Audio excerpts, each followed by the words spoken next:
Over in Iraq, we were at a place that was mortared a lot. You would hear the thump of the mortars, and then when the mortars hit, it sounded just like thunder.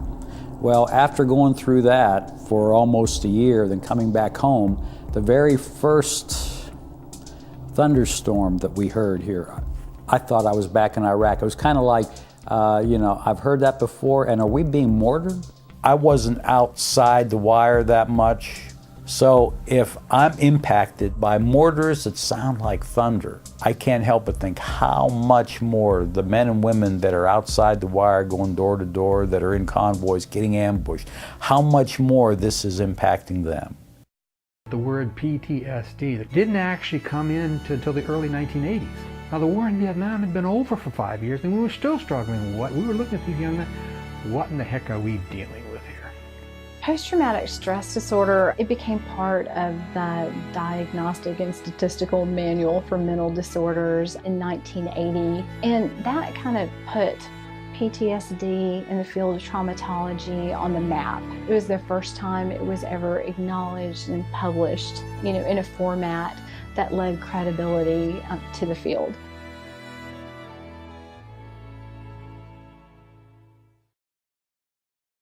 What we found is lots of times soldiers cope with deployment very well. They're used to it, they know what to do. It's coming back. It's a reintegration that's so difficult. When you're with people who haven't been there, who think the most important thing is, what they're going to have for lunch that day, and you've been worried whether you're going to make it to lunch, whether you'll be alive that long, whether your buddies will be there. So the reintegration can really be very difficult. When I finally got out of the military and came home and started school and moving on with life, my family, my dad, they asked me, so how was it? And what I told them was, if I could pay someone to make me forget it all, to brainwash me and forget it all, then I would. But you really sit down and you think about it and reflect on it for a little while, and you remember a lot of awful times, but you remember the good times. I don't feel like talking to people about a lot of the experiences because it's kind of like a sacred thing for me. It's like something that was really hard to do in life, and something that you never want to do again, and it's only between the people that were there and the people that witnessed it and dealt with that.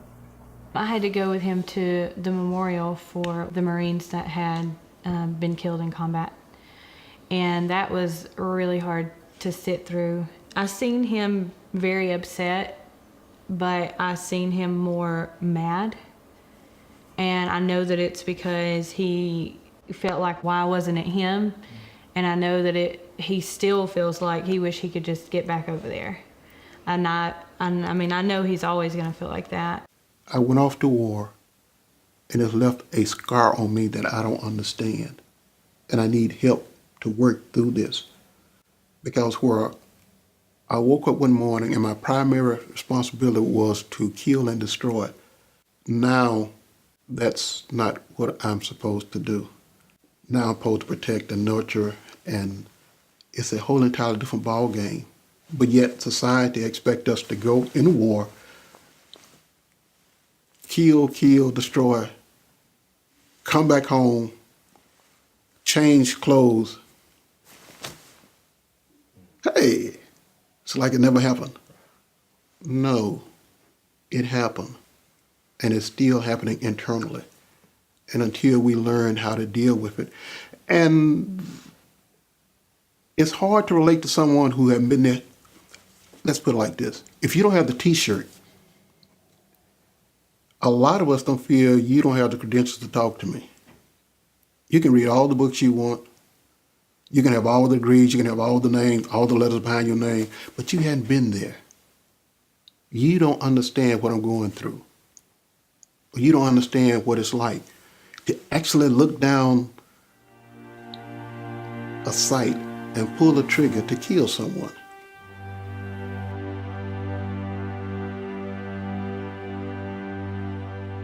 At the VA one day, I was down there in the dentist office, and there happened to be an older man in there that was in Vietnam. And I had been struggling, and he went to talking about some stuff he had experienced in Vietnam one day. And as he was telling about it, he started crying. I started crying with him. And he said, it's just like it was yesterday. And y'all, I don't know, when I left out of there, I was like, okay, Lord, I'm all right. It's okay to cry about this stuff. The stuff happened. It's okay.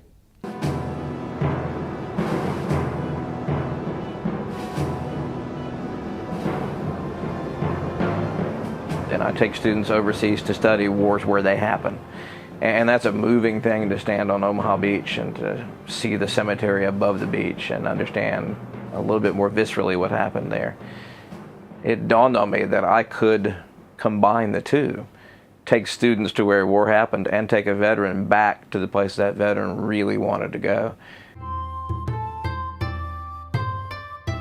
One of the most powerful things we do when we're in Vietnam is have our veterans, if it's possible, and it usually is, meet veterans that fought against them in that particular battle on the other side. And especially is possible when you're dealing with the Viet Cong, because they usually live somewhere near the battlefield.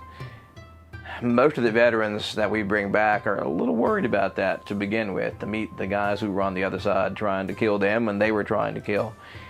What they find almost immediately, though, in every case, is that they share more in common with that veteran, even though that veteran was an enemy combatant, than with almost anybody in the world. They share that battle. That veteran remembers that battle, and they remember that battle. And they remember it from different sides, but their memories are almost always the same. Fear, death, horror, they share those things in common. Things that Americans on the home front can understand and the Vietnamese on the home front couldn't understand, these guys can share together. And always they leave the battlefield with hugs and tears. And the Vietnamese don't like to admit it, but they have a very high rate of PTSD as well. And they don't treat it, that they don't admit that it's there.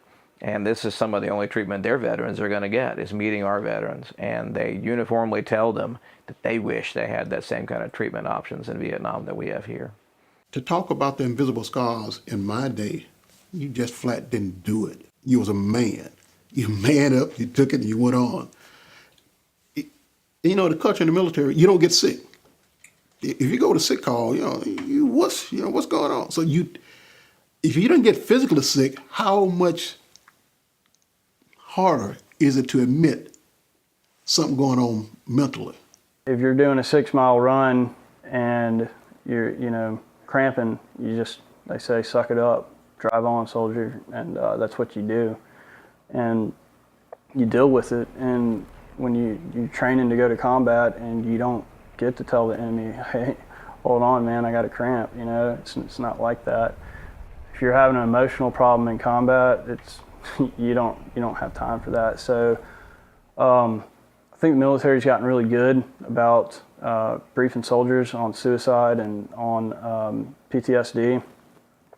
But in the infantry, you don't talk about it. You don't discuss it. I think a lot of vets a lot of times don't seek out help because they don't realize it, and they find other ways of dealing with it. When we're in the military and we're doing our job and trying to protect our country, we can't, we got a boo-boo, put some dirt in it, move on, take care of it and continue your job and be tough, that stay tough mentality and don't let little things bother you, because we have a job to do. And then when you come back and that's no longer your job anymore, a lot of times vets still have that same mentality. Going into a situation where you're facing imminent threat or imminent danger and then not being able to cope with the effects of it is often internalized as failing. You don't plan on coming back with a psychological injury. In my eyes as a Marine, it was weakness. And to show weakness as a man, in the combat arms part of the Marine Corps is, one of the hardest things is to show weakness. You break your foot or something like that, you don't really come out in the open in front of everybody else or anything. You kind of stay in the back. And whenever they diagnosed me with PTSD, it was like I can control this. That's why for the first 3 months of counseling and therapy, I was like, I'm just gonna give them the answers they want. I'll fill in the dots where they want me to, and then I'll go on about my way. But it's that mentality that we had as Marines, is that we can handle anything. But the truth was, we could handle anything until we came home. Nobody ever taught us how to come home.